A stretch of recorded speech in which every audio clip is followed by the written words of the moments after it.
Hey everybody, this is Talkative Carl back again for another comic book spoiler review. And today, in honor of the Marvels coming out, I wanted to cover Kamala Khan, Miss Marvel.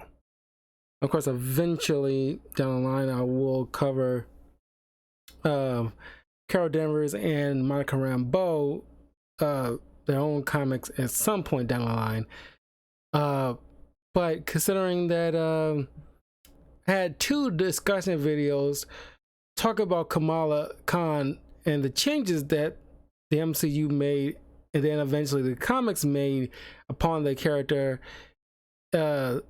several months ago regarding, you know, changing her origin story from being like an inhuman to mutant. Then now it's like a hybrid of the two, because the creator of Kamala Khan wanted her to be a mutant, but of course around 2014 when she was first introduced, which by the way she was a big hit, but because, which as I stated in both my discussion videos talking about Kamala Khan, is the fact that, you know, because the studios over in Hollywood, where Fox at the time owned all the Fantastic Four and X-Men related properties, the comics couldn't make any new mutant characters for them, which is kind of dumb because it's like they get their stuff from the comic book company and you can do whatever the hell you want that doesn't have to do with like the movie side of things. Because you want to make a new character, by all means do it. And it's like, you know, it's like, why? Like, you know, you don't want to confuse your character. And same thing with Battle Power. It's like, oh, we don't want to confuse her with Mr. Fantastic when he gets brought on. It's not like you have characters that have similar power sets before. It's like, you know, Miles, Peter, you got Wolverine, Deadpool, you got Polaris and Magneto, father and daughter, both have magnetic powers. So don't give me that shit about like, oh, like we don't confuse people. Oh, but you give them but you give Kamala crystal based powers that kind of look like Green Lantern powers, to be frank with you, just also to try to hide the fact of your shoddy CGI work, so your, you know, stretchiness of the character doesn't look awful. It's like, oh, we're gonna get distracted by the blinding light so we can't tell how awful the CG is. That's, you know, thing like, you know, stretchiness will, at the very least, as to something that the CGI can make look good. Anyway, I don't want to go off that tangent. I'm just start bringing it up right now. Speaking of the creator of Kamala Khan, Sana Amanat, Stephen Wacker, G. Willow Wilson, who did the writing in this, Adrian Alfana, and Jamie McKelvey, who Adrian done majority of the art in here. And of course, she is a Pakistani American lady, or is he straight Pakistani or just a Pakistani American? Yeah, no, she's, yeah, Muslim Pakistani American from New Jersey. Even though oh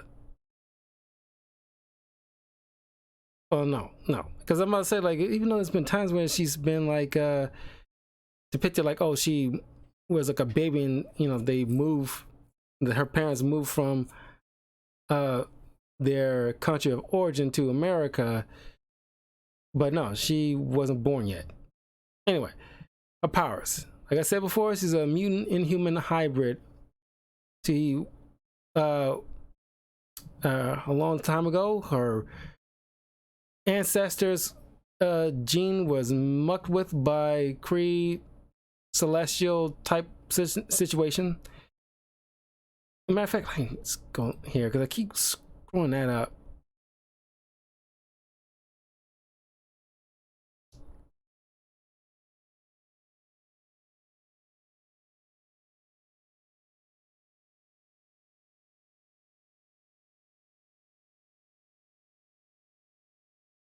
Okay.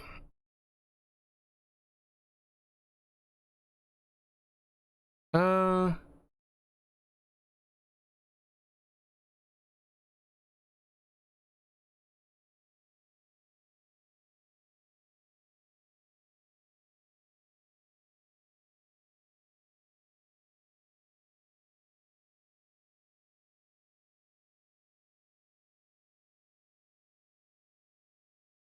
okay.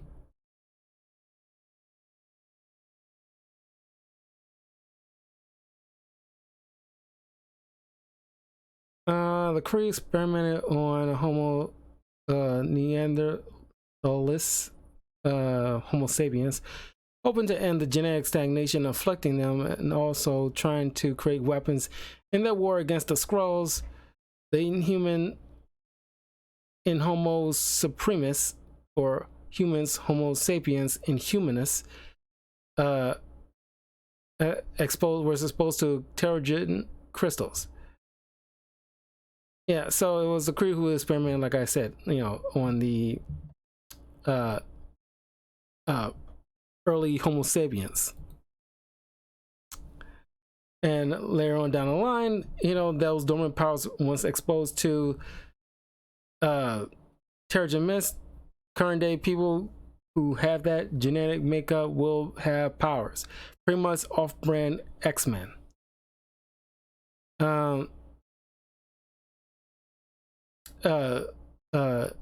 Kamala's inhuman powers were activated by the pterogen bomb, causing her to become a polymorph, which grants her the following abilities.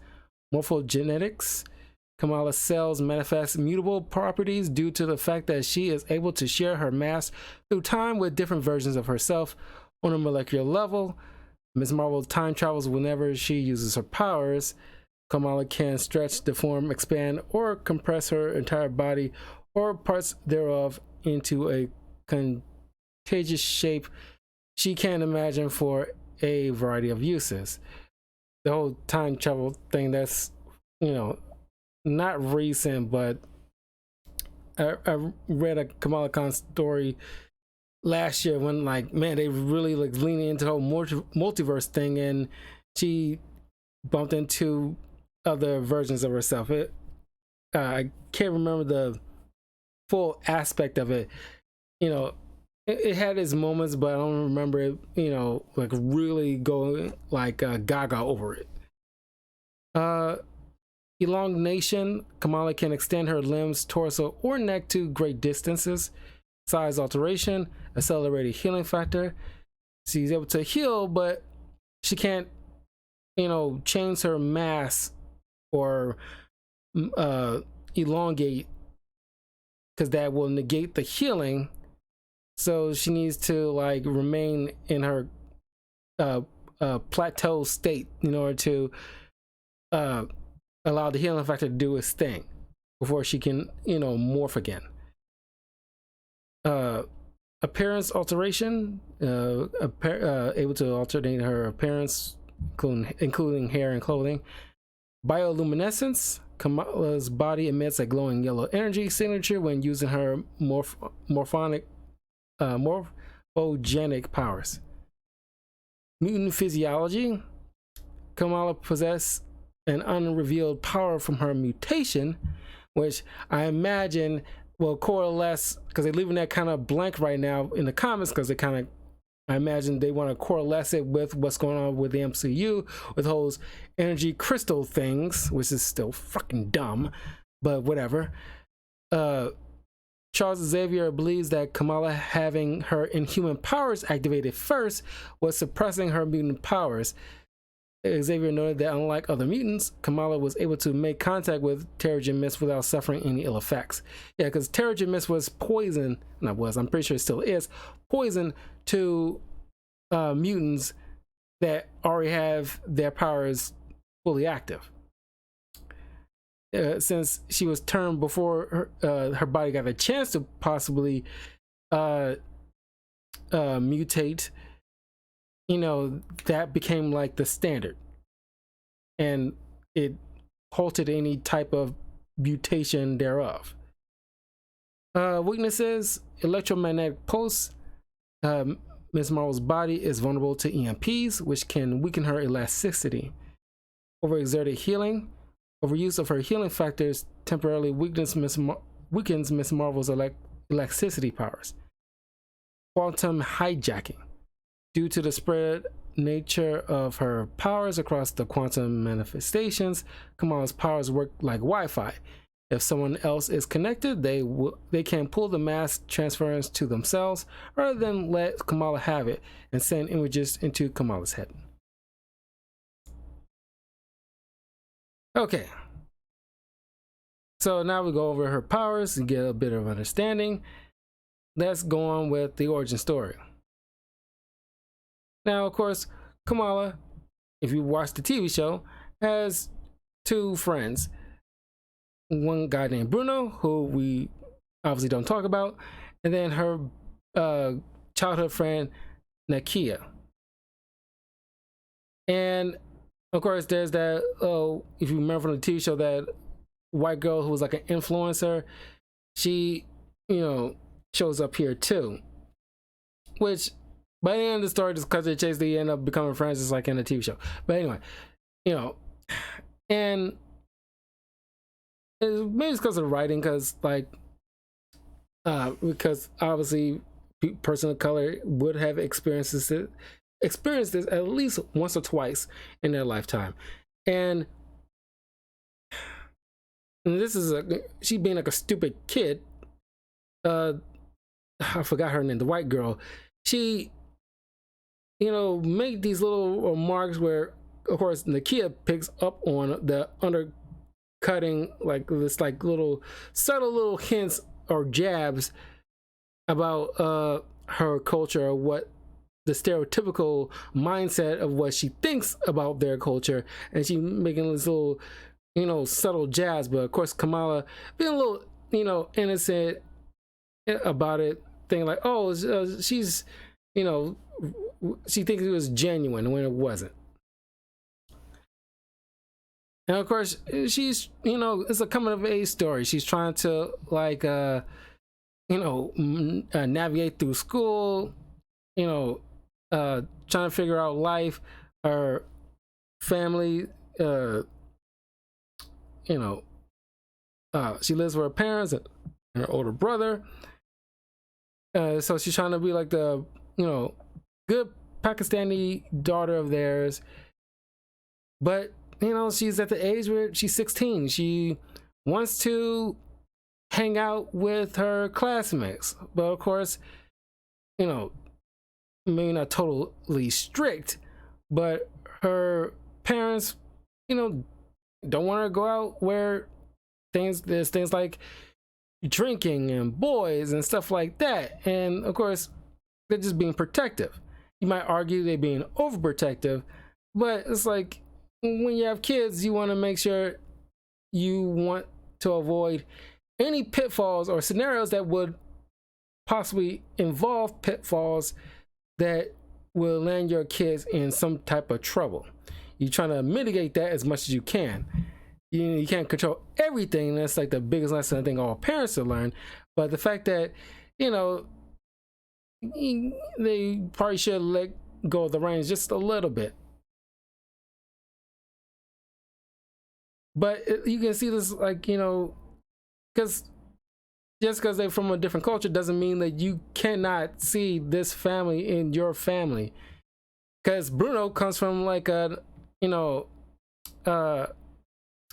what is it? You say Italian American family. So he knows all too well about this kind of, family dynamic. So they're not so different, you and I.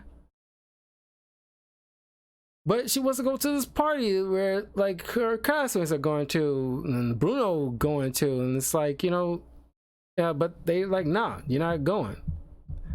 But of course, they probably should anticipate on the fact that she might sneak out, but they just assume, oh, this is a good girl, she wouldn't disrespect or disobey her family or parents. But stuff happens. So she does end up going, and then realize, oh, these people are freaking creeps, especially the girl after her boyfriend handed Kamala what she think is juice, but is actually like has a bit of vodka in it, and this is her first time ingesting. She only took a sip, but she isn't used to alcohol, and of course they acting like drunk idiots and insulting her, saying like horrendous crap like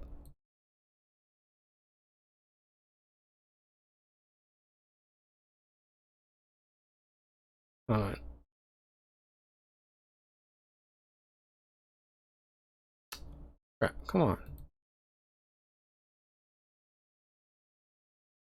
It's saying horrendous crap like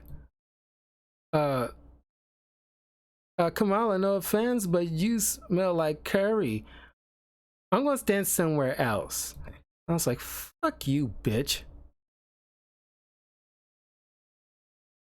And it's like, even in 2014, it's like, you can argue maybe she was drunk, but she was saying some like very underheading, kind of insulting, racial stuff. And it's like, even in 2014, you would get like bopped in the fucking mouth for saying some like racist shit like that, and try to undercut it by, oh, it was being nice, or it's a joke, or ooh, like, no, like, you live long enough, you know what's meant to be a joke and what's not. So after she got embarrassed, she starts walking off, and this is around the time where like Inhumans was like really popping, because since Marvel didn't have any of the rights to the X-Men like they should, they decided, okay, we'll just retroactively use the Inhumans and make them like the retroactive mutants of the comic book world, while like as well as in the MCU films, because we could not actually use the X-Men proper, which I never really liked. I don't think many people like that, because you try to give the Inhumans the same experience as the X-Men and it does not work. It's the same way how you like in like the Man of Steel or a lot of Zack Snyder-esque stuff, you're trying to put so much stuff in the lens of Batman and it does not work. It's just like some things that just fit for a certain particular group of characters. Like Captain America's experiences isn't going to be the same way as Blade's experience. They're not mutually exclusive. And there's going to be like certain characters that kind of ape off certain X-Men characters just by the sheer fact of their powers. Not necessarily to say that, oh, you can only have like one character who can control the weather. You can have at least a couple of characters that have some semblance of control of the weather phenomenon, not just Storm. Like for example, Magneto and his daughter Polaris, who is also related to who also related to Scarlet Witch and Quicksilver. Doesn't necessarily mean like Magneto's the only character that can control metal. You can make other people control metal too. Probably not to the same degree as somebody like Magneto, but they can still do it. That's why, like, I'm not like, too not tripping too much over the fact that, oh, Mr. Fantastic got stretchy powers. Kamala Khan can have stretchy powers. So you'll see a couple of instances like this in this adventure. But around this time, the Inhumans through some kind of situation when Black Bolt had to, it was during like an Inhuman event where Black Bolt, I vaguely remember this, but Black Bolt had to do something, and as a result had to let off the Terrigen Miss bomb in order to protect the planet and his Inhuman people all at once. But as a result has to let off this Terrigen bomb, which released this mist that pretty much blanket the, it's like a cloud that it starts like moving on its own you know, as much around the globe as possible until it just dissipates on its own. But as a result, anybody caught up in those clouds, if they got inhuman, genomes, powers get activated, while everybody else will be fine. But if you are a mutant, like an active mutant, not the one who haven't discovered their powers yet, if you're an active mutant with abilities, then the mist is like poison to you, which leads to the whole Inhumans versus X-Men situation, where they got this kind of beef, given the fact that the Terrigen mist thing is poison to us, but an Inhumans like, oh well, we need it so we can have our people who's laying dormant in their regular human bodies.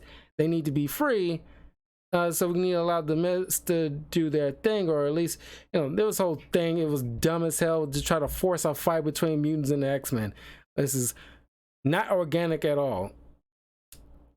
But hell, it's probably a little bit more organic than the whole Civil War II situation. But I digress. So this is the whole scenario that's come about right now, where the mist is hitting New Jersey, because it's starting off around this point.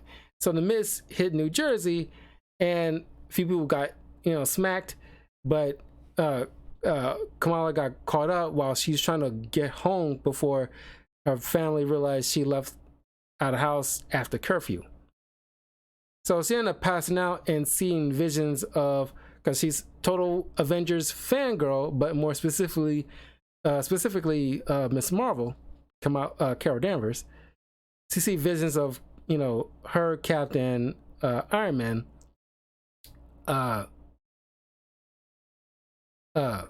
speaking to her in like a vision quest type of situation. And pretty much the vision of Carol warns her that, because she idolizes them and she always wishes she can be like her. But this vision warns her that, hey, this is not something that you should take lightly. You're going to wish you probably did not want this.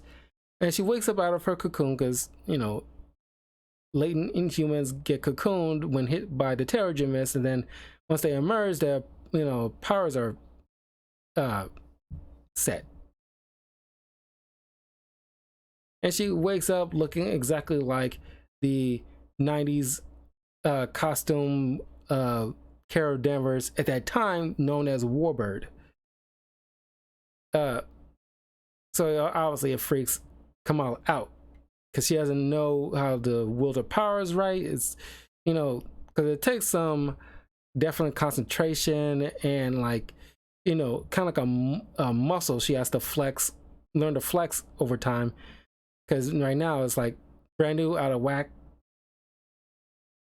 And that's kind of putting an urgency on Medusa, who at this point is leading the Inhumans, while trying to find as many Inhumans as possible so she can bring them onto New Adeline, which is like a big island in New Jersey, where previously it's always been on the moon, but now it's in New Jersey. But that kind of fell through after a while, and they stopped pretty much using Inhumans at the same degree these recent years.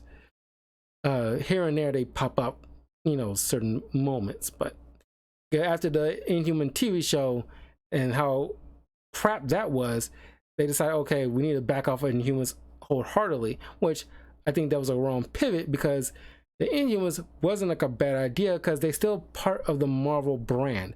You just didn't have proper writers or showrunners to do them justice. Because Kamala Khan is pretty much like the Jubilee of the Inhumans, where you can, introduce her, like I said in my discussing videos about this subject, where you can use her to, because since she's so popular, she can elevate the others to popularity by her coattails, especially like Black Bolt, which you think, they learned that by Doctor Strange 2, where he brought back the actor who played Black Bolt, but this time put him in his proper costume. And he's like, oh, you brought him back. And it's like, you haven't forgotten about the Inhumans, and you hopefully will try again, but do it properly this time.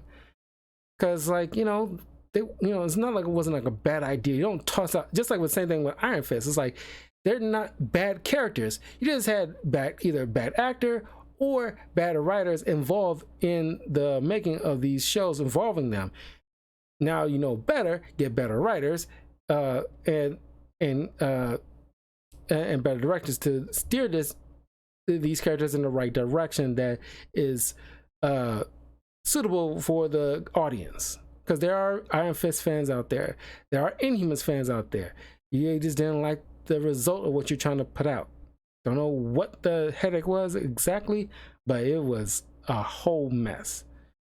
Anyway, so it's kind of, this moment's kind of akin to Peter Parker after he got bit by the spider. He's delusional. He's like, you know, walking down the street, he's like stumbling. It's like sensory overload at this point. You know, his powers is just like emerging, and it's like he doesn't understand what's going on. And Ms. Marvel almost like this right now. But then she stumbled upon the girl at the party who was mean to her. Her drunk boyfriend accidentally knocked her into, it was right by the docks, and knocked her into the water. And so she morphs into Captain Marvel because that's on her mind. So the body just adapts. And then she uses her powers to stretch her hand into the waters to pull the girl up. And then she runs away and get back home. Just in time when, like, she, you know, focused to change herself back into her normal state.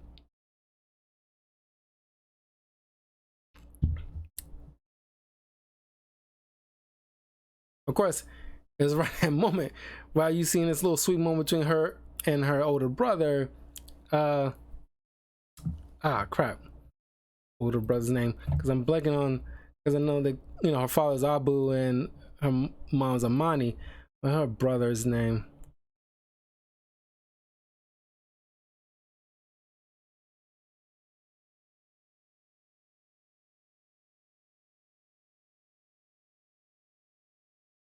Yusuf Khan, Maniba Khan,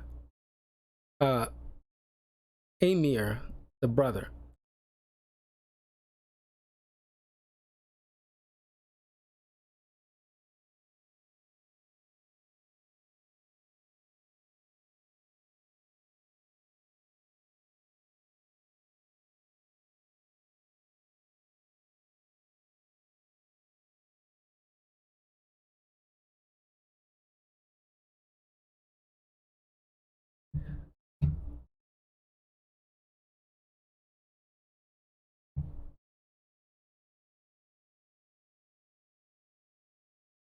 Anyway, so they're like furious because she broke curfew.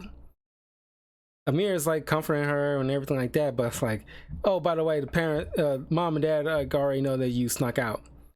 So they just stand there in the doorway, so they just live it, obviously.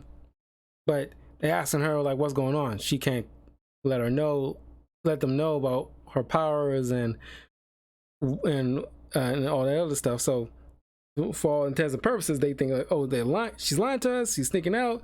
Don't know what's going on. Blase, teenager stuff.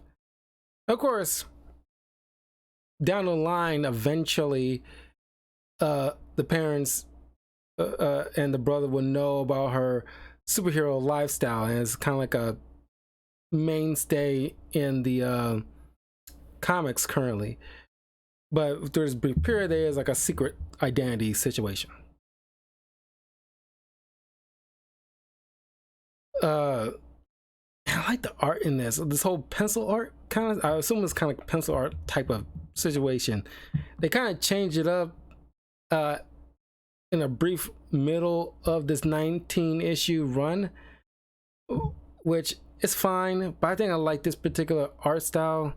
I wish kind of stuck it through all the way. It kind of fits, like especially in certain panels. It just makes like, it stands out in my opinion. It really works for this character. So of course they go to the mosque, you know, and just like in a TV show, you learn a little bit about the culture, which is very nice. That I honestly did not know. I know they go to a mosque, but I honestly did not know that, you know, the females, you know, sit in like a different section, you know, a little further away from in their version of a preacher, while the men are sit a little closer to the preacher. Kind of like the whole scenario in, you know, Catholicism, where it's like, you know, the tiers of, you know, like hierarchy, where it's a God, man, woman, child kind of situation. And it got similar situations like that in the Pakistani Muslim culture. Of course, Kamala trying to talk with her friend, and of course, you know, the pastor, I forgot we like the, you know, the Abdullah.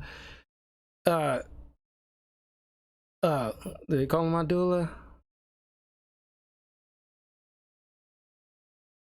Oh, God, keep slipping.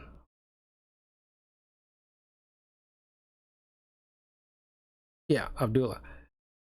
And of course he's trying to talk to Nakia because she always be able to confide with Nakia about certain things, but you know, it's like Kamala is like, you know, please stop disrupting the sermon again, because it's like, and it's like Kamala's so fun. She's just like a little fangirl nerd, you know, who plays like Battlecraft. Is kind of like her World of Warcraft kind of situation. And she read like, you know, comics, and she's like, she make fanfic or blog or whatever of Avengers and other superheroes and stuff. She's total fangirl, and I love it. Of course, at this point in school, because she's kind of miffed at Bruno at this moment, because the only reason why the parents know that she snuck out, because when the mist hit and Kamala walked off, he got worried, so he had no choice but to call the parents. So she is, you know, ticked that he ratted her out, so she's just not talking with him. In her, you know, frustration, her powers is like kind of going all over the place. So she's, and you get the word embiggen because of this character in this comic. Now the word embiggen is in the English dictionary. You know, legit means to grow or enlarge. And it's kind of like, you know, Namor's Imperious Rex. It's just like their battle cry. Or you know, Johnny Storm's like flame on. Embiggen is her little battle cry, which I really love. Because she can't control it now. It's like she's growing and she's trying to, you know, figure it out.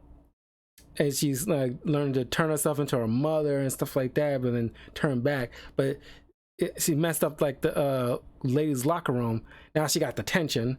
She doesn't, because they think like, how do you think like a girl like that can, you know, mess up a ceiling and like these hardwood benches? This little girl, but she's the only one in here, so they need somebody to blame, which is kind of dumb. Like use some kind of, you know, you don't have no necessary proof just because she's in here. It's like, you think somebody, she doesn't even have anything in her hand to warrant like an excuse, like, okay, she used this item in order to break something that she physically could not do. I thought that was kind of dumb. You're just making teachers look like just, you know, nonchalant. I want to say nonchalant, but just like not thorough thinking people.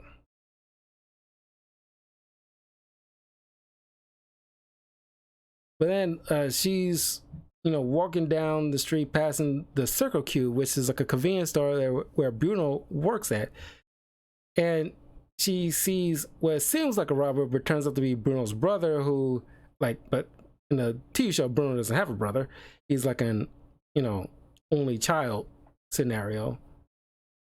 I don't think in a TV show he even have parents at all. He just lives at the Circle Q, but I'm not sure who looks after him. Whatever, I don't know. But here, his brother is into some shady stuff, trying to get like some fast money, but he thought his brother was not going to be working this night. But little did he know, he had to work, he had to step in for the person who's supposed to have been working here this night. But the gun is not even empty, so he thinks.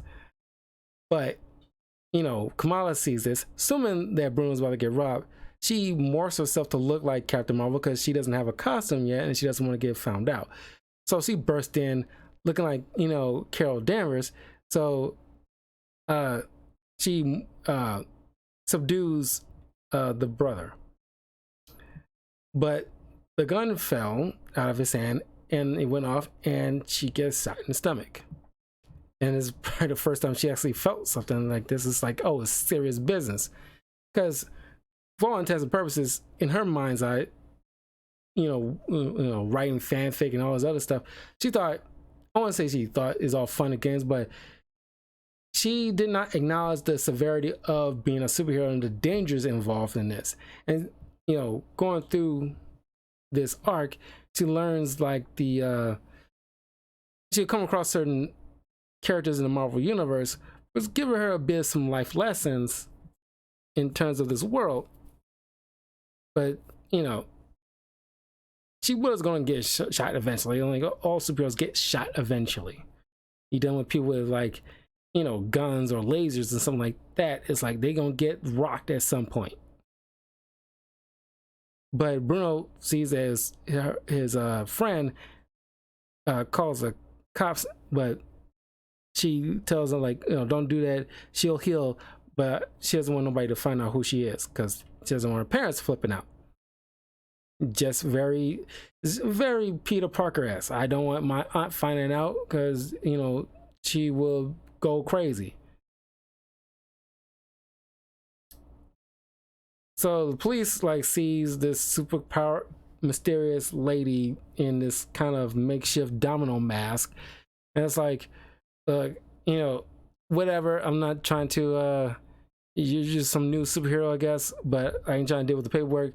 But I'm going to ask you questions, son, about like what transpired. Of course, Bruno tells his brother to go dip out of there because he doesn't want his brother arrested. But he's not too happy about the fact that he tried to literally rob the store that he works at.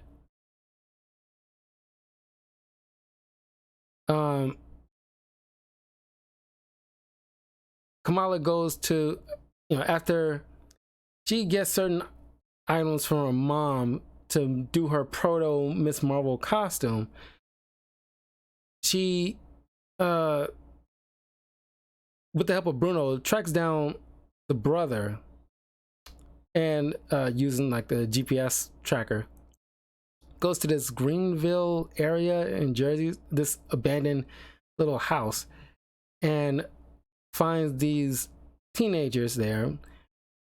She subdues them and then walks inside. Now here it gets really, I'm not dumb.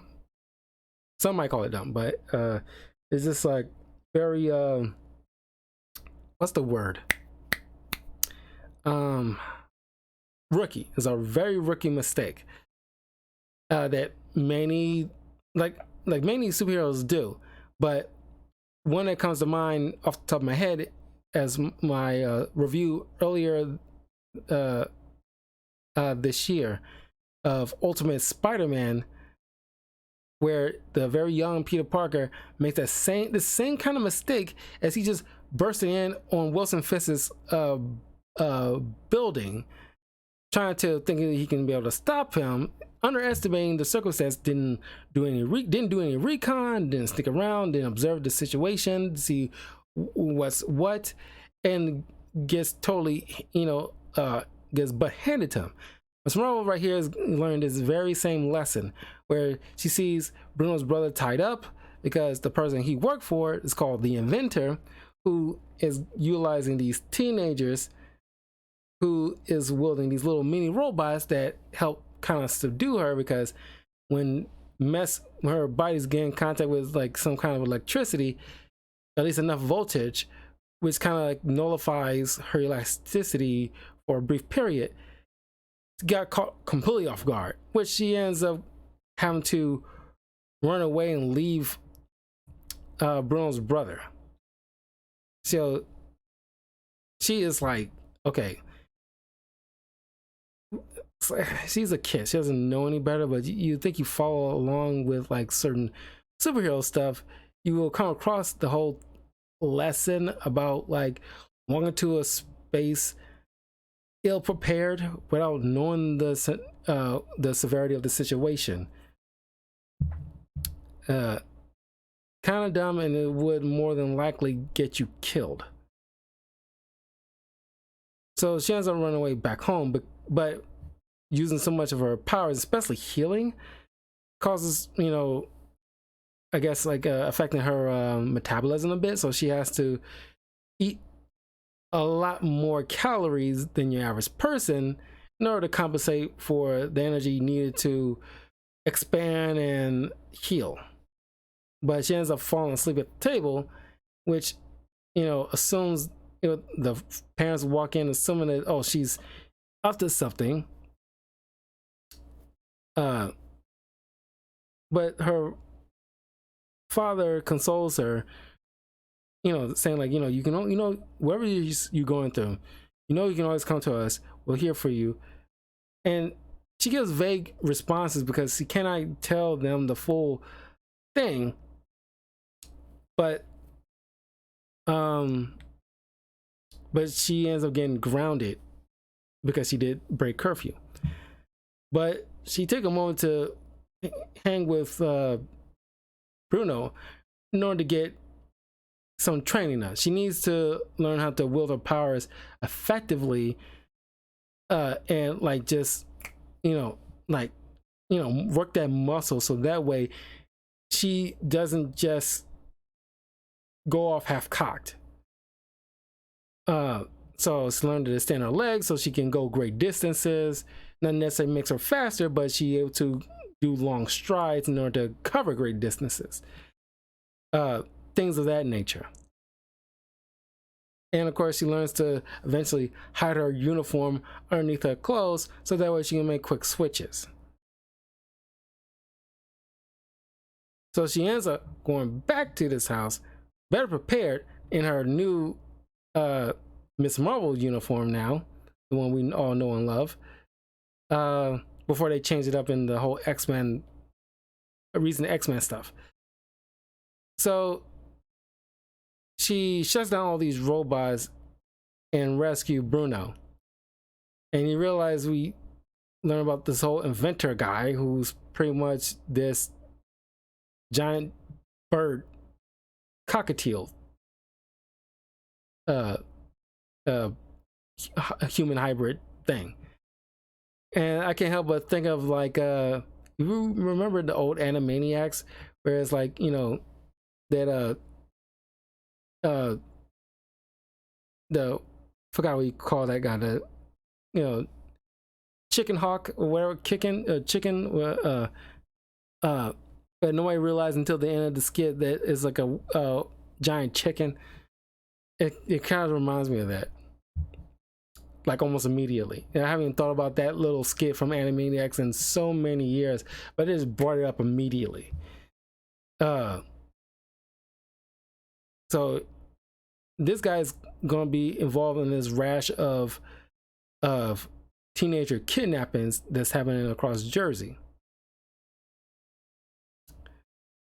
Kamala goes to her Abdullah in order to get some kind of advice because the parents are worried. She's sneaking out, and she just says, like, you know, doesn't give details, but it's like, I go off about helping people, but I'm having trouble going about doing it because I seem like I keep messing up when I'm trying to help, and it's like I just don't know what the right thing to do is. And he points out to her, it's like, well, it's not necessarily a wrong thing that you you know, if what you're doing is you sincerely are trying to help people, but maybe what you need is some type of guide or a teacher in order to show you like what you need to do and the proper way to handle it. This is a very smart thing to do. She needs like a mentor. But while uh under investigating an area, she come across these, it's very like Austin Powers with like the whole sharks with, you know, laser beams on their freaking heads. This, you know, inventor guy got giant crocodiles or alligators, keep messing up which one's which. Got these little I don't know, fog machines or something underneath their heads. But the inventor kidnapped some girl named Julia, who's like a mutant, which she realized when she bumps into Wolverine. And of course, her first, you know, official real life team up would be Wolverine. And upon reading this, I guess, you know, with the, here's the thing, the creator says she always wanted Kamala to be a mutant. Now she technically got her wish, but, you know, upon reading this, oh, and then it makes sense because her first little you know, Kamala's team up would be with an X-Men character if that was the original plan. But in my opinion, you can't unring that bell. It's like you're trying to, you know, get the best of both worlds with the fans, because like, hey, like she's like a inhuman mutant hybrid. Sure, whatever. But, you know, since her first team up was with like a mutant, I guess it would make sense that, you know, because that's what she would have been, a mutant, and she would have been teaming up with a mutant. But of course, it would make sense that, you know, the first one would be the most popular one, Wolverine. And at this point in time, you know, Wolverine is having like an issue with his healing factor isn't so good anymore. I don't know if it was this is going to be leading up to like the death of Wolverine at that point in time. I'm not 100% sure. I didn't read Death of Wolverine because I got sick of death of certain characters that don't mean nothing because you know they're going to end up coming back. It took actually a legit long time, like at least a couple of years before eventually they brought Wolverine back to life. Was props to them, because mostly that, just like with Kamala Khan, the whole death of Kamala Khan literally lasted a month. Didn't even have time to even settle. And on the top of that, it was in like, her death was caught in like a very bad Spider-Man run, still bad Spider-Man run. In the past year has been bad Spider-Man comics, Peter Parker, in the past year or so at this point, which is so effed up. But in one of the bad runs, that's where Kamala Khan died, who she didn't even have like a significant time. It wasn't a cameo. It was like a blink and you miss. You don't even notice it. And then she died in that. It was so dumb. Just like a hackney way of trying to get her to become like a mutant hybrid. It's so dumb. Anyway, so of course when she meets Wolverine, she totally starts fangirling out, which I love it when this girl fangirls out. It's so hilarious. Because you do all these cartoony motions like you see in anime when girls go, you know, a little bonkers. And she starts rambling on about her fanfic of Emma Frost and him or something like that. It was something going on, and just kind of annoys Wolverine a bit, because her fanfic he's like, you know, fanfic involving him was like second to somebody else's number one, and he was curious about it, and it was like, you know, something to do with Emma Frost and I think Cyclops or something like that. So it's kind of like annoyed by that. But they do like a little team up where they're tracking down this missing kid, and she's trying to stop this inventor who's wreaking havoc in Jersey City, because all the big time superheroes are in like the mainland New York area, like, you know, Soho, Manhattan, or Bronx, or Harlem, or Brooklyn. But she's pretty much like the main one dealing with New Jersey threats. And of course, like Squirrel Girl, her threats are cartoonishy in a way. Not like this invented guy couldn't be considered a threat, but he come across as, just by appearance, cartoony in a way. But you don't want to give her like too big of a like dangerous threat. She shouldn't be taking on somebody like MODOK or anything like that. This is a good first boss fight that she contends with. As a matter of fact, in a TV show, I think, her first bad guy in her first little thing should have been with this. I guess, I don't know how you can do it, I guess. Make it like a giant Birdman, but maybe you can make it a costume. Or just, he has like he loves birds and cockatiels more specifically, but he's legit a man kidnapping teenagers.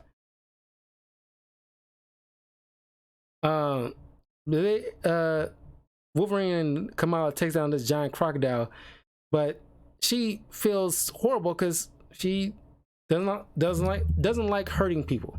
And Wolverine has to, because Wolverine always been like one of the best mentors when dealing with young superheroes, where he's trying to explain to her that, hey, it sucks, but you can't go through this superhero life or life in general when you gotta, there's gonna be people that are gonna try to hurt a lot of people. In order to stop somebody like them, you're gonna probably have to hurt them, and there's no way around that. Especially if they're gonna try to hurt you, it's inevitable that you're gonna have to hurt them in return. You don't necessarily need to kill them, but you're gonna have to hurt them in order to subdue them, and there's no way around that.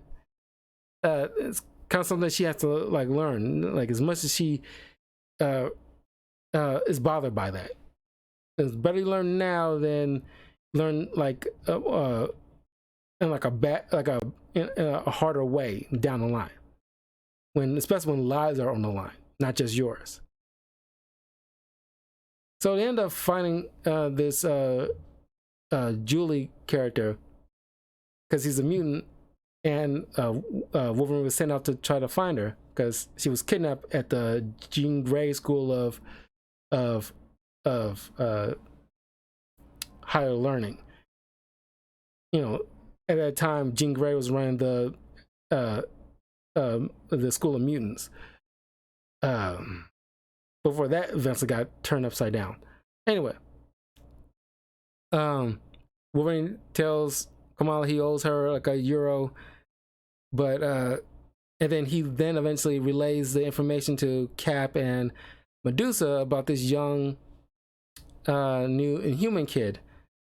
And Medusa is, it's like, oh, she has prospects, so she sends Lockjaw to look after this girl and monitor and keep tabs and relay information back to her. So right now, for a while, Lockjaw is under the ownership of Miss Marvel, which is like a cool.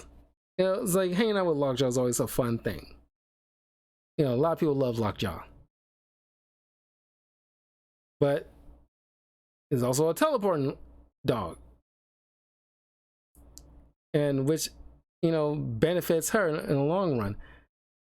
So Kamala is taking on this robot, thanks to Bruno's brother leading her to this spot. To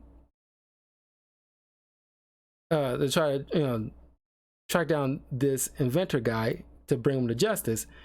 She takes down this robot, realizing that it's powered by a teenager. The inventor turns out to be kidnapping these young kids in order to power up like an eco-friendly, use them as like eco-friendly power source.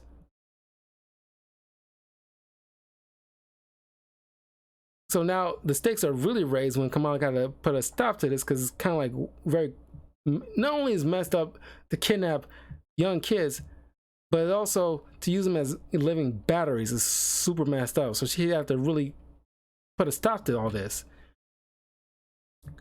Eventually, after this fight, the inventor leaves this little robotic, little imp thing to follow Kamala, which leads to her school. So thanks to Lockjaw and the kicking up all the debris fighting this robot, her identity is kind of concealed. So she's taking down this robot, rescuing the kid inside, but during the fight, she got exhausted. Thanks to Lockjaw, her, Bruno, and Lockjaw are teleported to New Adelon, where she's getting taken care of by Medusa, in which Medusa is breaking down to her about her inhuman origins and stuff like that, and things that she can do, and how it's gonna be evolving, where because she can't like shapeshift like that on a dime like she early on could do, but it's more so, I think it's like her coming into her own, where she doesn't have to hide behind somebody else's appearance, especially like a white woman's appearance, in order to put others at ease, because she doesn't think like, oh, a little brown girl from Jersey isn't your typical superhero that people will automatically look up to or think is worth its weight in gold, which obviously highly wrong, because everybody freaking loves Miss Marvel, because she's freaking awesome. I freaking love this character so much, and like the actress Iman Vellani who's playing this, freaking love her, making it done a fantastic job. No notes, honestly, but she's Kamala still wants to be her friendly neighborhood Miss Marvel.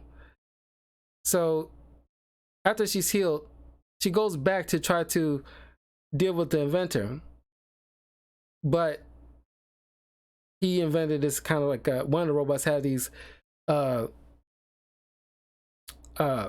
when she goes back to that greenhouse, she gets subdued by this robot shooting her with this kind of like a beam that kind of encases her into this kind of bubble that she can't immediately break out of. But for some stupid reason, the beam that shoots out leaves like a gap where the beam is coming from, where she can stretch her way through and crush the robot from the inside, which is kind of like, that seems like a big fault. It's almost very Death Star level of incompetence of this one small thing that can easily cause a complete destruction of this item. But she eventually gets all these kids out of this prison-like area, and they go to her and tell her that no, we want it to be taken. And she's one like, what the heck? Why? Because the inventor has been telling these kids a bunch of BS, talking about the planet is like going, because it's a very global warming as type of spiel that the young kids, they're not contributing anything to the planet, and it's dying. It's like you're not doing much to benefit, and so it's up to the older generations to fix things. So we're gonna use you. There's only one way to you can benefit the planet. It was using you as like a power source. Your youth and the energy you put out because you're so young and blah blah blah, gives off like a particular unique energy that I can use in order for the betterment of the planet, which is a load of horse crap. And Kamala tells them so, like, they always, telling these adults, always telling us how worthless we are because they happen to be older and they was born like a different generation than we did. But we do contribute uh, but we do have contributions to this world. We just never have the opportunity to show that off. They just assume that we aren't worth them because we like staring at our phone, we like reading books through our phones instead of having a hard copy of a book. That kind of stuff. But then the Avenger shows up, kidnaps Lockjaw, and she ends up tracking him down and realize, oh, after the whole fight at the school, the Avenger kidnaps a few more kids, one of them being Nakia. So now she's having to, the stakes are really raised. It's something that Wolverine warned her about, that she's gonna have to, people are going to get hurt. You're gonna have to hurt the bad guy in order to put a stop for them hurting a lot more people. So this mechanical thing that's being sent after her, she can't readily smash because he knows that electrical impulses kind of affect her malleability. So she slips inside, gets smaller, slip inside, messing up the gears and the wiring and everything like that, trying to tear it up. But Venner accounted for this. He sends off some kind of electrical impulse inside. So now, she slowly is, going back to her normal state, and she's gonna end up getting crushed by the mechanical works inside. But thanks to the children that she inspired after she released a lot more of them, utilize their skills, because they had this big speech going where she asked these kids, like, hey, what you into? And one guy says, like, yeah, I like, mechanics. So, electrical engineer, cool. What's your skill set? I like, getting like high profile jobs without doing much. Future president. Yeah, cool. It's like, it was just like a funny little moment. But it's a cool moment with Kamala, mainly because she's showing that, the young generation do offer something, because they all will at some point contribute to the world in some facet. It's just depending on how you can steer that in a good direction that would benefit everybody as a whole. Like, we all need engineers. We all will need good politicians, not bad ones, that will help, that will serve the people. Blase, blase, blase. So all these kids gather up to try to mess up all the mechanics and everything like that in the Avenger's lab. Bruno eventually shows up with the cops, because early on, Bruno and Kamala had this little system where she calls and allows the phone to ring twice, then hangs up immediately. That signals to Bruno that there's an emergency. So he immediately has to call the police and tracks them. So the police shows up while Kamala is dealing with the Inventor, and through this whole big crash, he seemingly dies. So that's done with that arc. There's a little blip here with Loki. At this point, is a Valentine's Day type of story. I was going to go through this pretty quickly. It's after this whole situation where Loki, they're trying to engineer him to steer him into the whole good guy stuff that he is currently right now in the comics and obviously in the MCU. At this point, he's the agent of Asgard, where Odin's wife, Frigga, is running Asgard at this point, and she's having Loki as like a special agent in a way, in order to offer help through specific places in the realms. She hears about this whole ordeal with the Inventor, even though the whole situation got handled. She sends him to Midgard in New Jersey in order to find any type of spies or any remnants of the Inventor that he needs to settle. So he makes his way to the Circle Q, where he sees Kamala and Bruno, And he, you know, of course, Bruno obviously is very clear to Loki and Bruno's brother that he has feelings for Kamala. Of course, she's completely oblivious of that because he always just sees him as like a close family friend. But Loki offers his bit of wisdom, and it's like, hey, I will help you win the heart of this young lass. So he has him, you know, write down all this very Shakespearean type of Norse way of speaking. And of course, Bruno's like, this is no way I like how I speak. This doesn't make any sense. But he doesn't. And Loki takes the note and he sneaks it into Kamala's home. Don't know how he found out where she lives, but I'd say he followed her.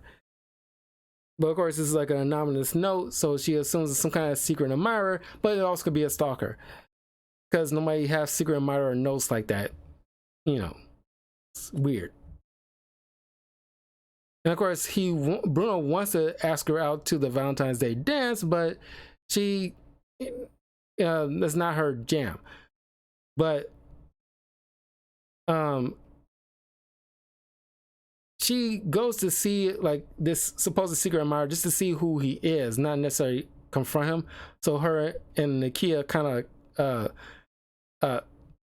spy on the situation. And of course, Loki is there and he spikes the punch bowl with truth serum. Kamala sees that thing is, you know, some kind of poison or something like that.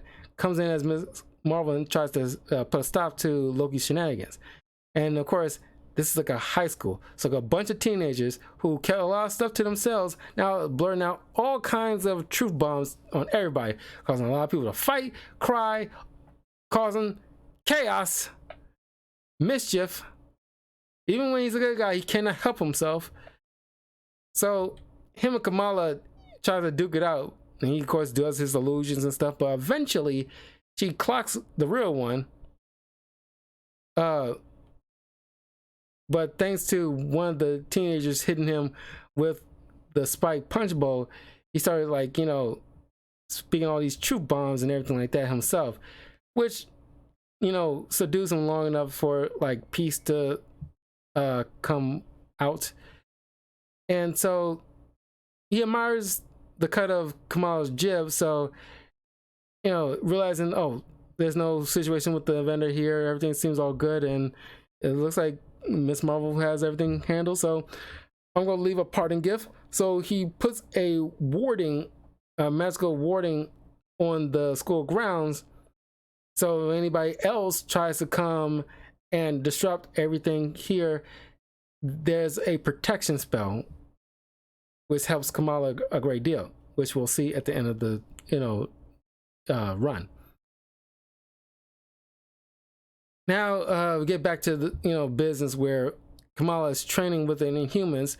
They basically got a danger room at this point, because like I said, Marvel at this point in time are really forcing X-Men stuff onto the Inhumans, which does not work. Speaking of which, they even have like people being prejudiced against the Inhumans, and it's like, it does not work with the Inhumans because they never have a history of being, you know, suffering from prejudices like the X-Men do. It's just like you're forcing like a round peg into a square hole. It does not work.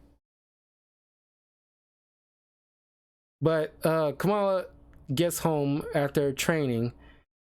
Her parents thinking like, oh, she's exercising on a run or something like that. And of course, she's fretting, staying, because, you know, she wants to go out with her friends to like arcade and stuff like that. But her parents like, oh, like there's a family friends, their son who's like this honor student and blah blah blah, who she remembers being like a snot-nosed kid, you know, as a little kids.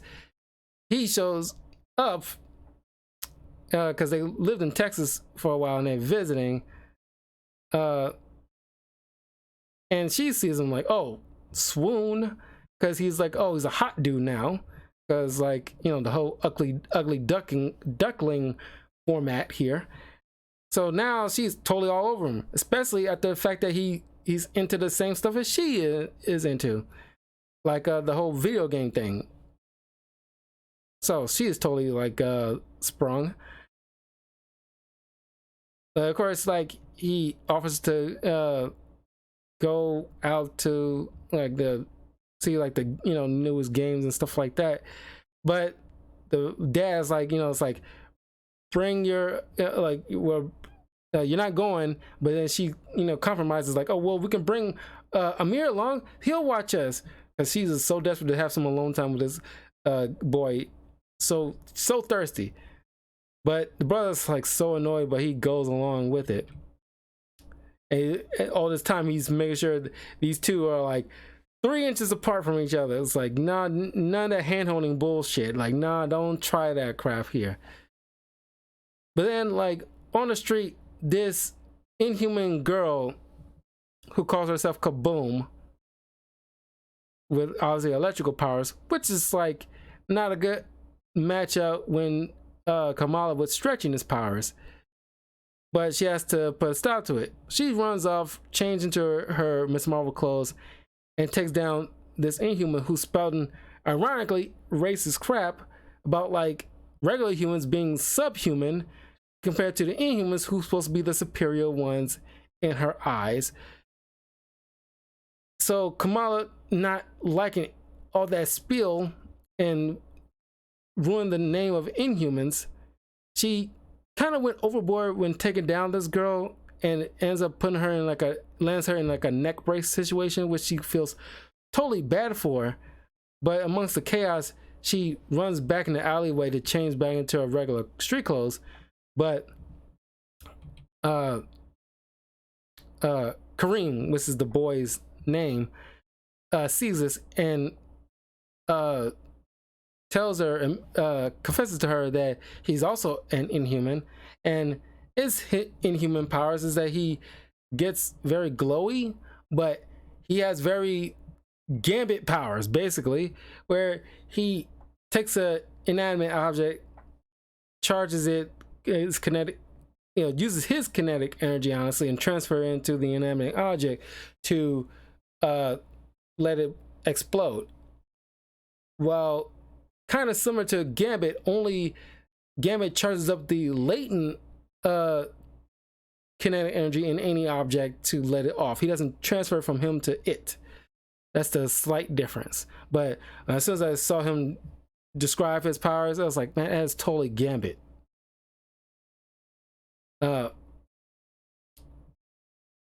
So later at night, he it's very like 80s type of movie where Kareem shows up at Kamala's house, throws a pebble at her window to get her attention. They sneak out, and this is a cool display of the art right here, where he goes and takes her to this spot where they're overlooking the waters into and looking at the city. And they're about to share a kiss until like the cops put like a spotlight on them, not seeing who they are, but they know they're kids. They run back and she gets back home. So she's utterly smitten with this guy. And of course, next day, on the way to school, Bruno, Kamala walk with Amir, who's dressed up to go to this job interview. And who pulls up? Kareem, offering a ride to school.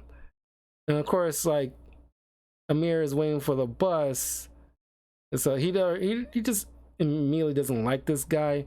But Bruno is obviously like, oh, I'm like,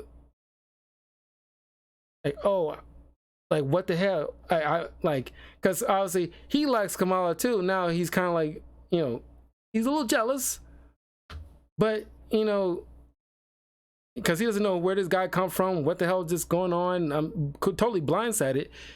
So at this moment, Amir has this kind of heart-to-heart moment with Bruno, where it's like he's not blind to the fact that he likes Kamala, but he thinks Bruno as family, just like his parents think of Bruno as family too, and they like Bruno, they really do. But the fact that, since Bruno isn't Pakistani, the parents will never accept him as like a suitable uh marriage material for their daughter. They and I imagine as many Pakistani families, or even Italian families, who have old school mindsets, where it's like we gotta not like keep the genetic pool pure, but it's just like they don't want that their culture diluted over time. They want to still like have connected roots to their past, and they don't want that kind of diluted. And even in Black culture, there's plenty of like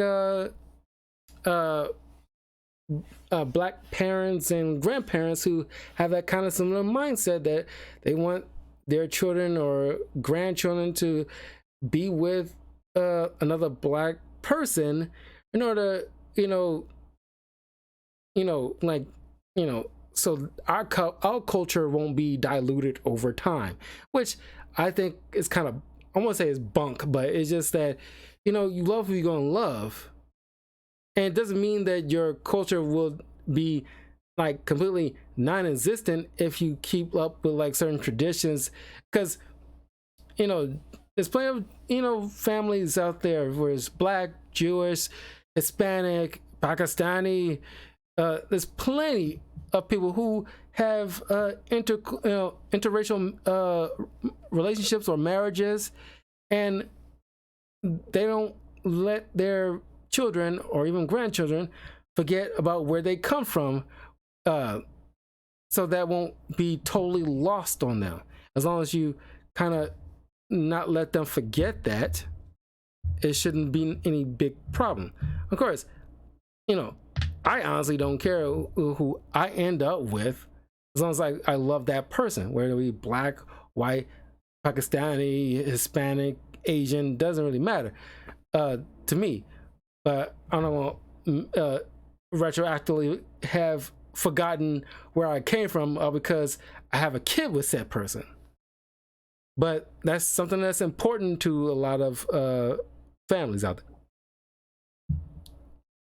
But is something that Bruno brings up to him. It's like, look, I have grandparents Italian grandparents that acts like that too, but it's like it should not matter if you really care about somebody. But then Kareem, who promised to take Kamala straight to school because she has quizzes and homework to turn in and stuff like that, doesn't take her directly to school. He takes her to a completely different location, because essentially he's kidnapping her. And it turns out that he's working for this pink dude. I forget his name. He only shows up in this particular issue. And turns out Kaboom and Kareem works for this guy, and he somehow took over New Adeline for some reason. Maybe it's some kind of inhuman story that I did not read. Maybe they fully explain what's going on with this guy. But he somehow took over this place, and they want Kamala to join them. Of course, she ain't having none of that. So she ends up fighting off everybody and trying to make an escape. She ends up calling Bruno, who's ditching school to make his way to New Adeline in order to like rescue Kamala. And I love this moment where like she takes out Kareem, and of course he screams "Khan!" And it's like, why has nobody ever done that yet? It's literally right there, because she, this girl make plenty of Star Wars references. As a matter of fact, it comes up when Bruno shows up and they escape through a garbage chute, very reminiscent of New Hope, where she makes the line, "Get in there, flyboy," and it's like, okay. So it's like You got Star Trek and Star Wars references in the same issue here. It's very funny. So after making that escape, Kamala is wallowing in, and this is the art I was telling you about, where it's like this, the pencil art. I love it, the way Kamala looks here. It's probably like my favorite, like just, you know, underrated like panel of the art of what she looks like. I like it here. This part right here, I don't know why I thought it was like this great depiction of Kamala. You know, this art rendering is so good, but she's kind of like wallowing in the fact that she fell in love. She called this dude her ex, who wasn't even really officially dating, but she is just like wallowing in, like, you know, vendor hot dogs in order to drown her sorrows in hot dogs, because the fact that she fell for a guy who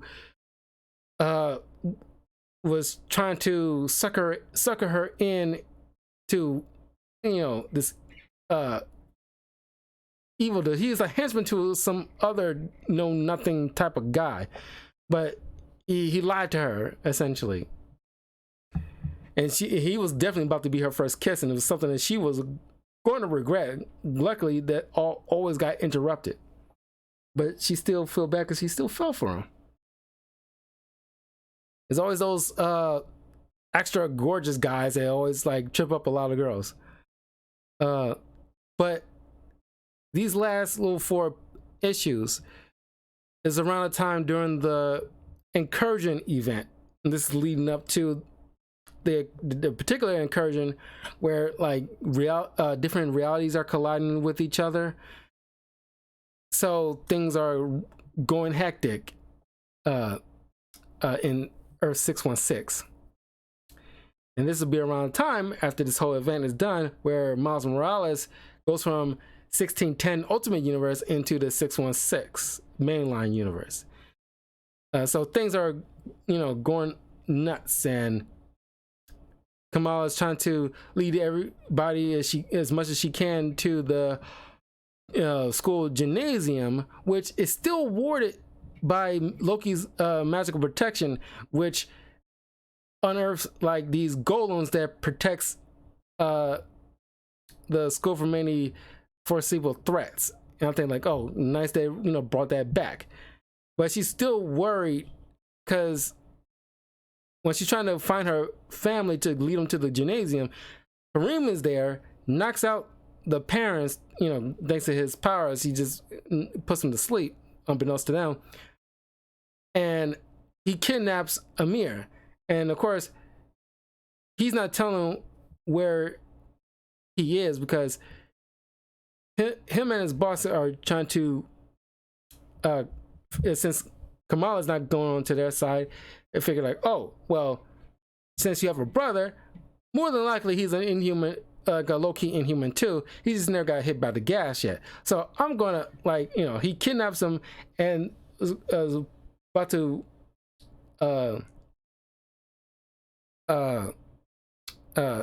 put him through the whole Terrigenesis. Of course, she then chase after him because she has to go check on her parents to make sure they're okay. So he gets away. But too much stuff is going on right now for her to just, you know, focus on chasing after him. So she's like wrangling as many people as she can, and she's just on her own at this point, but she's trying her best.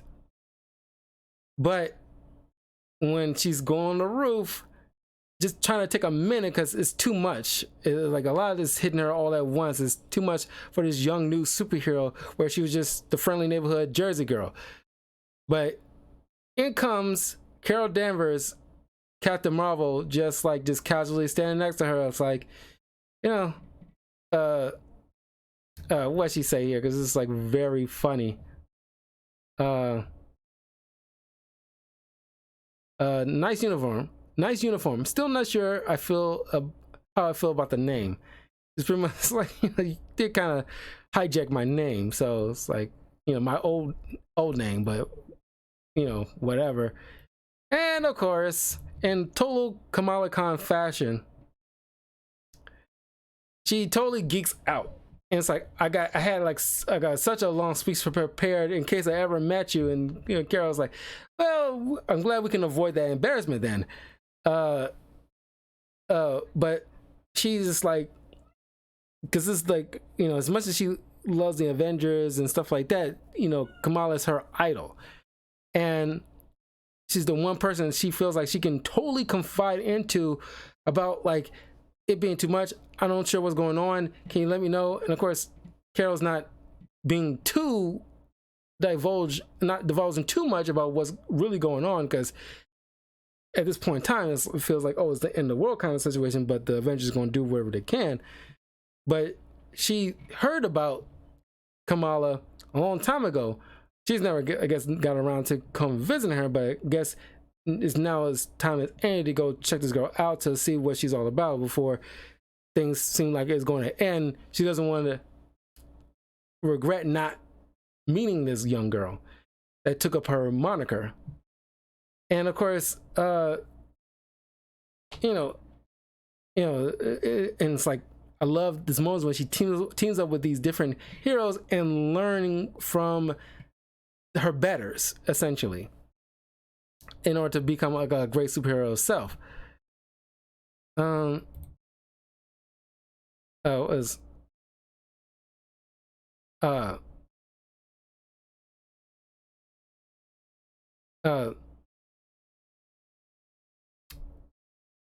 She's pretty much informing Kamala about like, look, like you can only can do what you can. You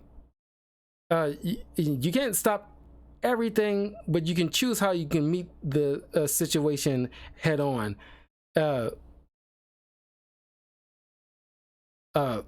Because like, life can hit you with a lot of stuff. It's how you handle it. It shows your merit. It's essentially like how it doesn't matter how many times you get knocked down, it's how you get back up is what counts. So she tells Carol that her brother's missing. I need your help. Carol got to deal with this whole encouraging situation, but she's just pleading to her like, just give me an hour, please. I need your help. I'm only one person. I can't do this.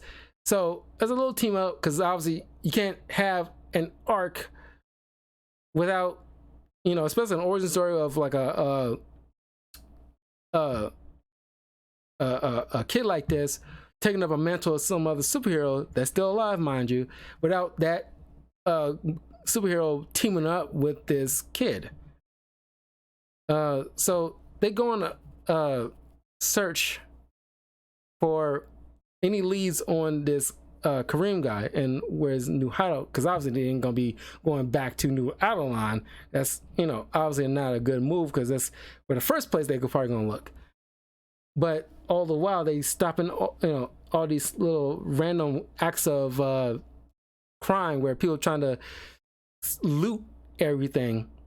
Of course, Kamala and Carol stops these three punks trying to loot or just like this electronics and stuff like that, and they tell them like, hey, things are going to crap, and the first thing you want to do is destroy and steal property, and of course they don't know what else to do, and she Kamala asked like, what you do before all this went down, and they tell them like, oh well, they're they work with electronics and stuff like that. And she tells them, good, there's people at a gymnasium that's being held up, and they're gonna probably need like some cooling systems to keep them cool, and radios going so they'll know what's going on in the outside world. They're gonna need your help. Use your skill set to help people not take advantage of them. Which is like a good moment with Kamala, where it's just like, yeah, this is like your Fairly Neighborhood Spider-Man kind of situation. It's very one-to-one. As much as she's very, as look up to Captain Marvel, she's more akin to Spider-Man in a lot of ways. And there's like a heartfelt moment here where they thinking they hear a crying baby in like an apartment.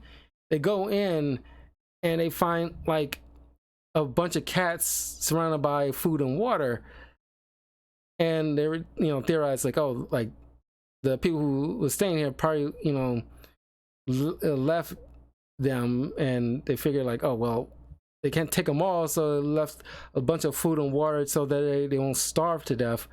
And it's a very sorrowful moment and a very real moment for Kamala here, where it's just like, you know, can we just take them? And because we can't just leave them here. We can't. It's just like, you know, it's like I can't, you know, do that. And Carol, you know, cradling her, it's like, look, I know it's hard, and it's like, if we could, we would, but part of being a superhero is sometimes we're going to make difficult choices, and we're going to have to choose, and it's like, and there's going to be sucky choices you're going to have to make, and you're going to choose one of the sucky ones that you can probably live with, and it's hard. And it's like, you know, it's kind of like Tobey Maguire's Spider-Man dealing with the Green Goblin. It's like, you know, and as like Green Goblin says, like, you are what you choose to be. And it's like, you know, sometimes you'll come across a situation where, especially a villain, where you're going to have to make a difficult choice between, you know, like in that case, saving the one you love, or, you know, or a bus full of kids. Of course, it worked out in Tobey Maguire's Spider-Man's way, but here in Kamala's case, it's like there's an encouragement and you know, people relying on her, especially her brother at this moment in time, whose life is a little bit more crucial than these kittens. So she leaves the kittens there, even though there's broken glass all over the place, and hopefully the kittens ain't licking up broken glass. But she promised she'll come back for them. Of course, you know, she doesn't, but you know, you kind of have to, you know, let this one go. But it's like just a serious moment that she has to, like, you know, like a difficult thing to learn. It's kind of leaves you like heartbroken. You feel, there's a mark of a great writer here, you feel for Kamala in this moment, because it's like I don't want to leave when you, especially when you know there's stray innocent kittens in like a abandoned room just filled with food and water, and an imminent destruction of your reality is about to be happening. And it's like, you don't want the last thing on your conscience being like these stray kittens, you know, sitting here. And it's like, you want to at least give them put them in like a place where there's a bunch of people to look after them at the very least. It's like it hurts your soul. It's like, you know, it's like that thing. It's like, man, you feel for her.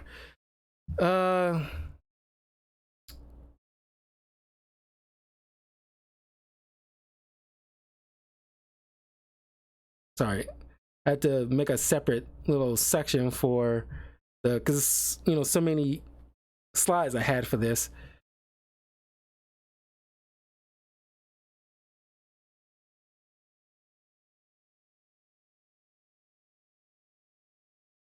So they end up finding, thanks to Kaboom, after they took her down very easily, because she, you know, she's spouting her rhetoric about, like, you know, the philosophical nature of, like, you know, there's, you know, her superiority and stuff like that. And Carol Danvers yanks her by her coat, you know, by her collar. I was like, look, I'm sick of tired of you villains spouting your little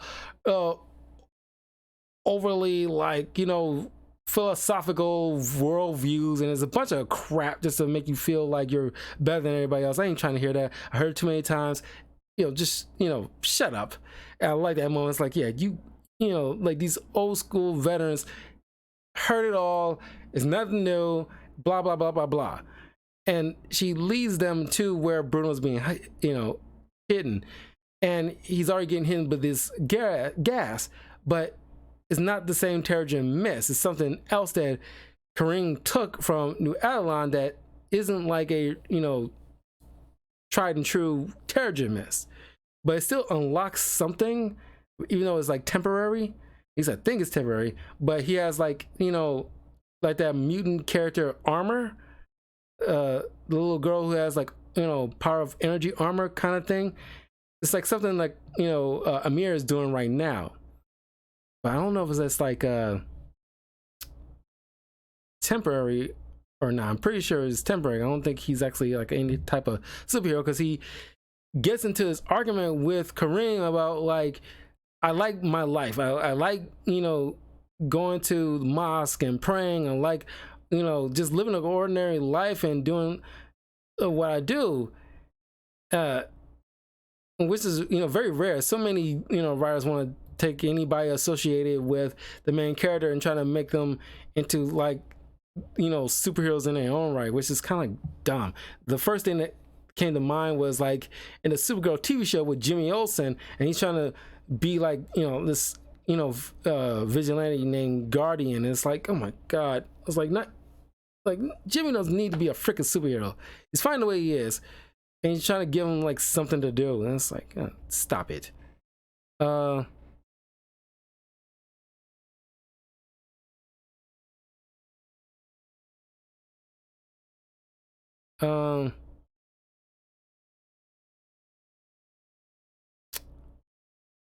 Where's it?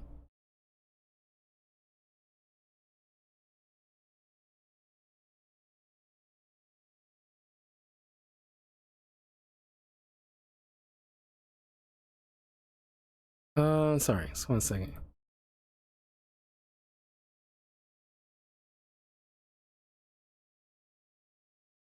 Okay, it looks like he probably still has them, but oh wait a minute, hold on.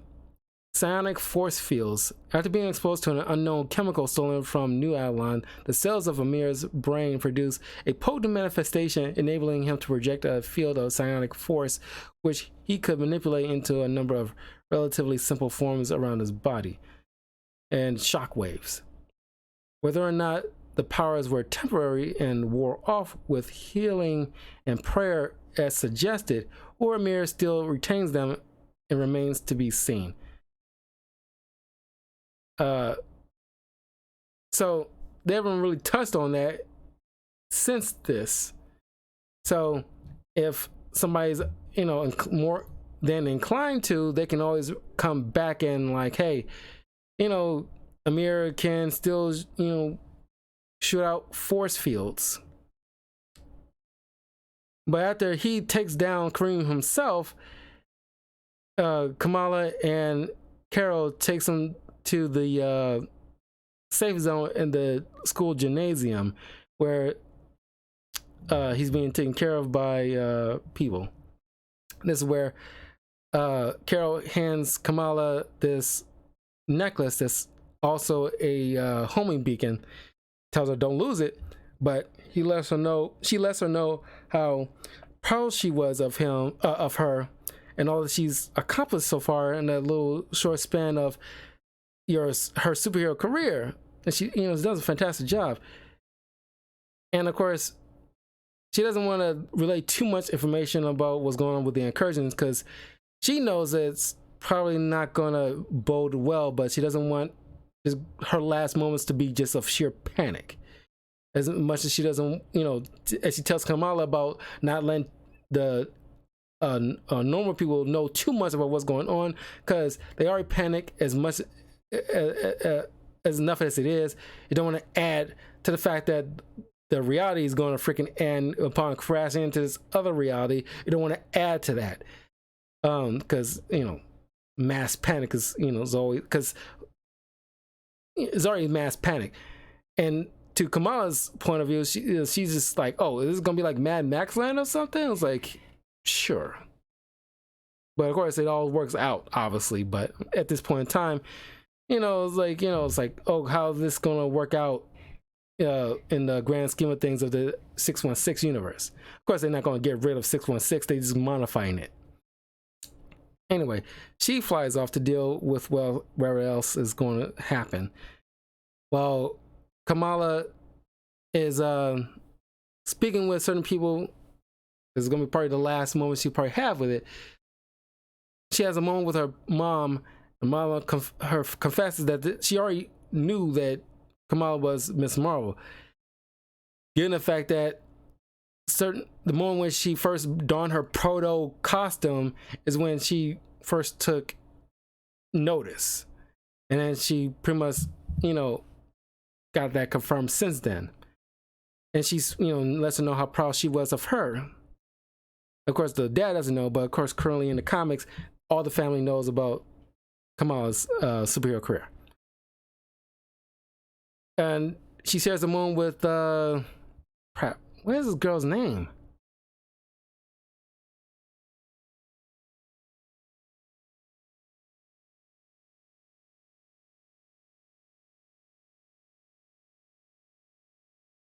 Uh, I'm blanking on a doggone name. Y'all might know the name, but you can leave it in the comments below so to remind me. But she apologizes to Kamala, since it's like, she's been acting like an asshat to her for a long time, and she admits to her that she's just been jealous of Kamala because people don't really like her for her, and at least how she puts it here.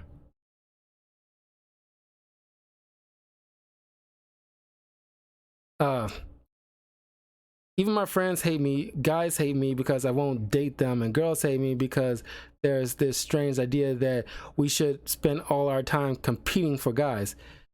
So I just put up a wall. So like, she figured like Kamala never have to experience that because people generally like her and she's friendly, and and people just gravitate towards her.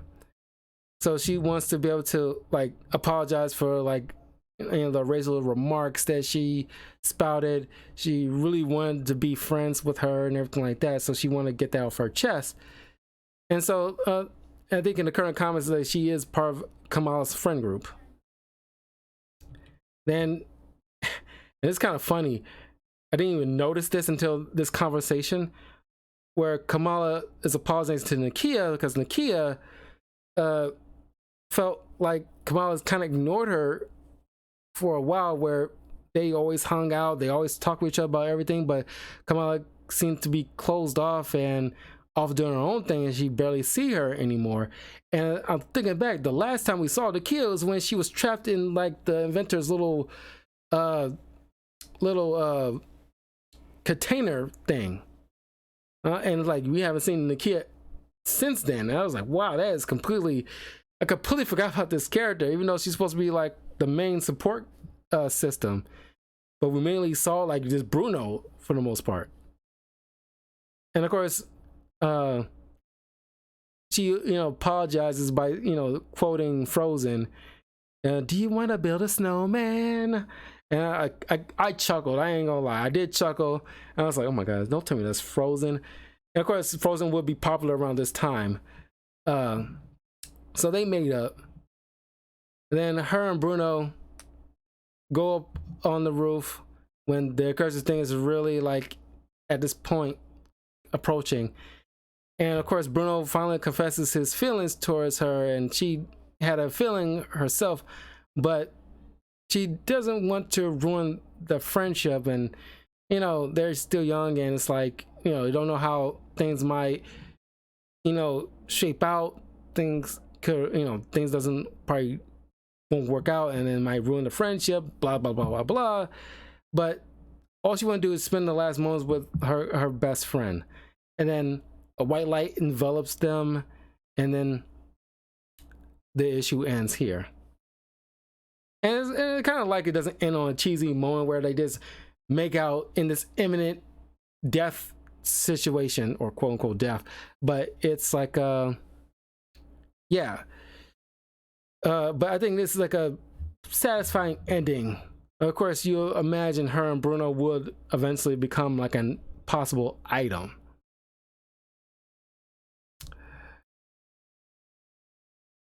But that was the origin of Miss Marvel #1 2014. Yeah, I mean, like, I love this character. A great origin story. Very few issues I have with it. Of course, there will be future Kamala Khan stories, but eventually down the line I will cover like Carol Danvers and Monica Rambeau some point in the future. Don't know when, but let me know in the comments below what you think of Kamala Khan. I freaking love this character. It's kind of like Hans, kind of like I said Hans Gruber, but you know the actor. Crap, I feel so bad. I can't believe I keep blanking on his doggone name. Alan Rickman. It's kind of like Alan Rickman, Hans Gruber, where it's like immediately you done like an impressive job making this the most beloved character, you know, like hit the ground running in success. And that's why I was so passionate about how they keep changing up her origin story. She's an Inhuman, and it's like use her to elevate the other Inhumans that isn't so popular.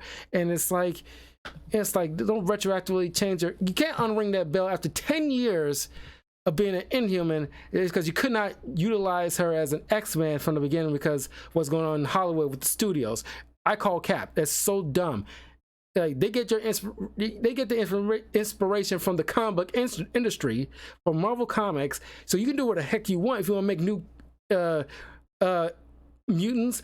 Do it as much as you freaking like if you feel so inclined to, if you have an idea. But at this point, you learned how to make lemonade out of these lemons, and she worked perfectly as an Inhuman. Probably the most successful Inhuman since Black Bolt, in my opinion. Or, you know, since Lockjaw. Because Lockjaw and Black Bolt is probably like, and of course it's Karnak too, but and Medusa, but it's like the kind of core people. And then, you know, you got the Inhuman family, you know, like Karnak, Medusa, Black Bolt, Crystal, Lockjaw, there's this goat-legged guy, I forgot his doggone name, but he's part of like the core roster too. But they're like the main ones that we know of. Oh, and there's like sea monster looking, well, he's handsome, but he's, you know, like kind of like a sea creature type of guy. But I'm blanking on his name, but he's kind of like the part of the core roster, but he doesn't get as much shine as like the other Inhuman family. But they're like the main ones. But it's like, you know, Kamala could be like the Jubilee of the Inhumans and make them, you know, like bring like eyes into New Avalon and the characters and build off of that. You could make that work, but you know, too many people just like somehow nobody got any kind of Inhuman stories. And I call cap because I did this Darkhold Marvel story last Halloween, not this past Halloween, but last year's Halloween for Comic Book Review. It's up on my YouTube channel, where there's these little short little blip stories in this mini event starring Scarlet Witch and Doctor Doom, where Scarlet Witch is dealing with this old adversary of hers, and you got the Darkhold. If you've seen like certain moments of like Agent of S.H.I.E.L.D. or Doctor Strange, the Darkhold, you know, is like a very, you know, like a Book of the Damned type of situation where you got it kind of, you know, let you like in a way, it's like an eyes into some kind of like early. It was used in a way that makes something like a, you know, I call it like a Marvel's version of the crime syndicate type of world, in a way where you got these evil variants of heroes like Black Bolt, Spider-Man, Wasp, Blade, and Iron Man. And the Black Bolt one was a great story. So it proves to me that y'all can do this. Y'all just, you know, kind of lazy about it. Y'all just want to go with the popular ones, and it's like, it's so dumb, really. So y'all can't do it. So don't tell me like all those writers in that place, not one person can come up with like a decent Inhuman story. Whatever. But anyway, I don't want to go off that too much of that tangent, but I want to end this video. I want to get back to playing some Marvel Spider-Man 2, but let me know in the comments below what you think of Kamala Khan, Miss Marvel. Do you have a favorite story or arc that involves her? Because she's part of the, you know, Marvel's champions with young Nova, Sam Wilson, and Miles Morales, and Vision's daughter. Forgot her doggone name. But I never got into the Champions like that. I read certain bits, but I wasn't like an avid follower. At some point in the future, maybe you guys can recommend like a Champion story for me to read and do a review on for the future. But anyway, like and subscribe, share this with your friends. I will follow me on links in the description below. I will see you guys later on for more Spider-Man 2. Like I said, the Marvels movie. I will do a spoiler review this Saturday, so look forward to that as well. Anyway, take care. I'll see you all soon.